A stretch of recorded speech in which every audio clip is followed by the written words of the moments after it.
Hey, yo, what's up, everybody? This is Don't Forget 209, and this is the other game that went down with JOEL and Pinktonium. My partner's gonna be Icy Blood, and we're gonna be pretty much going at it on Labyrinth. And so this map right here, same thing. I'm playing Cutter. Icy Blood's gonna be running Anders, but this time they switched it up. Pinktonium is running Cutter, and JOEL is gonna be running the Prophet. So yeah, I mean, in a way, we got kind of like paired up right. That's what my Gordo Mex likes to call it. Pretty much Gordo Mex likes fighting the Prophets. If you're Anders, like if my teammates faced off with the Prophet and they're Anders, they pretty much like that. They like it when I face the Cutter, because I'm Cutter or whatever. Because it's more, I guess they think that when an Anders fights a Prophet, they have more of a chance and stuff like that, which is true. Because Anders does counter Prophet sometimes really well. But it all depends, because on 2v2s, it's straight up 2v2s, like the Prophet could just straight up ditch fighting Anders one time and then starts, helping out Cutter, and then there you go, they win the game like that or something like that. So it's a little bit complicated. I kind of see it. But this game, though, we're doing our normal expansion. I'm like trying to expand quickly as fast as I can on this map. Mostly a lot of players, right in the beginning of the game, they go straight for the little hooks right there. There's not like little hooks, but like there's these little things where you can buy the Sentinels. The Prophets buy them because it gives them visibility. Sometimes they send them in the back of the bases. Icy Blood just bought my secondary because we're both trying to out-tap the Prophet. We're just, in case the Prophet is looking at our secondary and we don't know about it, we want to be quicker than the Prophet. So that's why he bought it and then just gave it to me. Because you never know. I didn't go for my hook thing, whatever. I didn't go for the little Sentinels. The Prophet might have. And he might have sent a couple of Sentinels and I would have never known about it. And he would have bought my secondary, which it would kind of ruin the game for me pretty much. And you don't want that, because if a Covenant buys a secondary, you know pretty much what's going to happen. So, yeah. Prophet didn't get my secondary, which is cool. And I'm going to be fighting the Cutter this game. So you're going to see pretty much me going at it with the Cutter, not a Prophet. And Icy Blood is going to be, facing with the Prophet this time. So what's going down is that, I got this little strategy going where I got a couple, but this is one of them. Pretty much you just send all your Warhogs down the freaking thing, start assaulting the secondary. And it could go either way, because this is actually a strategy that could go either way. Both players could submit it, both players could do it. But I'm just doing it because, maybe I could catch Pink off guard. Maybe she doesn't know about it, or maybe she'll just forget about it. So I sent my entire, all of my Warhogs started to go, do some harassment on the secondary, which gives me visibility on sending the Spartan tank right here. I got a pretty quick Spartan tank, and then since the Warhogs are out there, I just pretty much just flew my freaking Spartan tank down there. And then actually flying a Spartan tank to the secondary, it hasn't been built yet or anything like that. It's still really weak. It's actually a really effective thing to do. And you can actually sometimes take out the secondaries like that, put a lot of damage on it, and pretty much just start putting a lot of pressure on your opponent really quick. But the only problem with this is that, well, it's not really a problem, is that in this map, Labyrinth, two players on the map got visibility to take over like 3 bases right now. So right now, I could take over the secondary base that's right next to my main. And there's also another base right in front of my main. Now you see, I don't like taking that third base right there, because if I start taking away, like pretty much if I send my units to take over the third base right there, it's gonna give me like I don't know how to say it.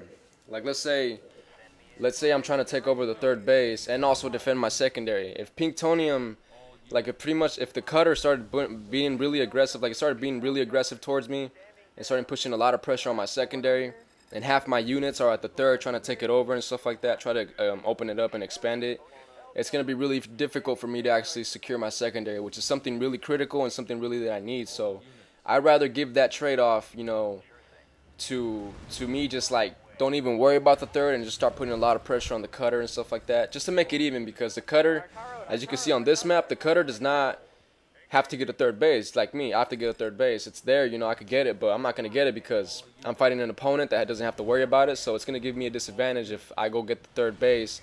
And then, this guy right here doesn't have to go get a third base. He could just start putting pressure on my secondary. I'll never win. I'll never get my secondary. He could probably destroy it and stuff like that. I mean, it's really risky something to do like that. So instead, what I normally say to do, well, we just started doing this actually. We start getting that third base, because that third base, I would rather give it to Icy Blood because he's running Anders and he's fighting a Prophet.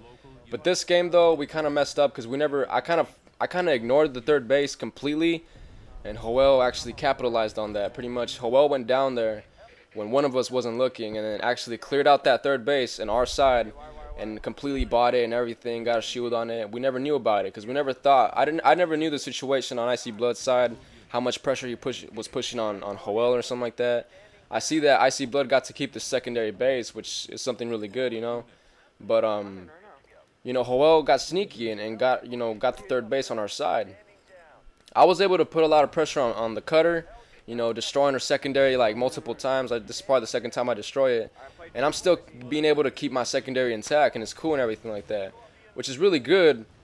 But the Prophet is like the real threat in this map is the Prophet, you know, because the Prophet is gonna have the biggest arm in the world. She's gonna have mostly all the bases, and right now they're actually being really aggressive on me. We still don't know. We still don't know if the Prophet bot, like, we still don't know the situation on our third base right there. We haven't even seen it. We haven't looked at it. We're assuming that the Prophet, well, I'm assuming is that the Prophet never went there and bought it. And that's not the case. You know, Prophet bought that base a long time ago. None of us never knew about it. It's just a simple mistake that we never checked it out. We never checked out the situation on that base right there. And sometimes we do, sometimes we don't. We forget. But what happened was that pretty much Prophet came down here. Since the Prophet has my third base, I would assume that the Prophet feels really confident because it has a secure locked base with shields on it. It would take us forever to blow up the third base right there that it bought. And also, it got its larger pop. It got the pop a lot bigger.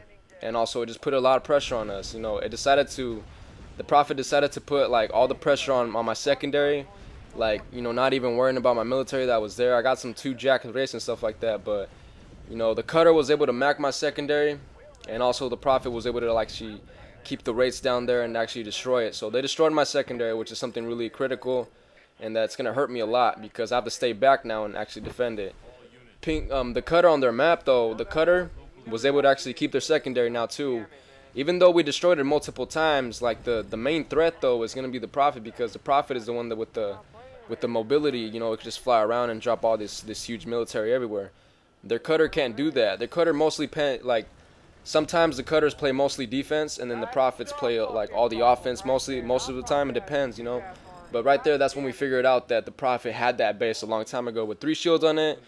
It doesn't look good for us because the Prophet does have that pop now. It has the money, 3 shields on it. It would take us forever to destroy it. And I made a critical mistake here. I decided to push up, even though I just lost my secondary. And that was like a screw up right there. You know, we never knew who bought the secondary, and then pretty much by me deciding to push up, I was trying to put a lot of pressure, maybe take out the main of the cutter.